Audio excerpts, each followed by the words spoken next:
Saksakallan gunarnavasya Vande Guru Sri Charanarabindam.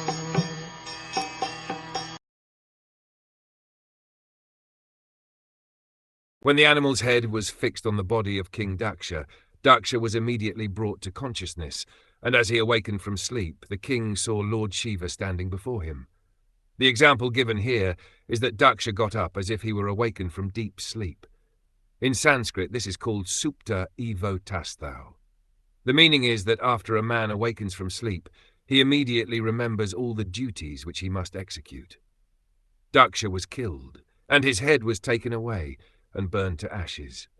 His body was lying dead, but by the grace of Lord Shiva, as soon as the head of a goat was joined to the body, Daksha came back to consciousness again. This indicates that consciousness is also individual. Daksha actually took another body when he took on the head of a goat, but because consciousness is individual, his consciousness remained the same, although his bodily condition changed. Thus, bodily construction has nothing to do with the development of consciousness.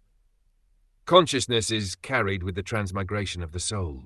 There are many instances of this in Vedic history, such as the case of Maharaj Bharat.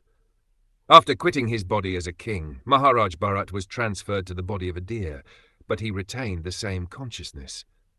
He knew that although formerly he was King Bharata, he had been transferred to the body of a deer because of his absorption in thinking of a deer at the time of his death.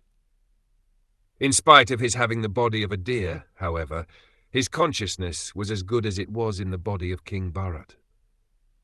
The arrangement by the Lord is so nice that if a person's consciousness is turned into Krishna consciousness, there is no doubt that in his next life he will be a great devotee of Krishna, even if he is offered a different type of body.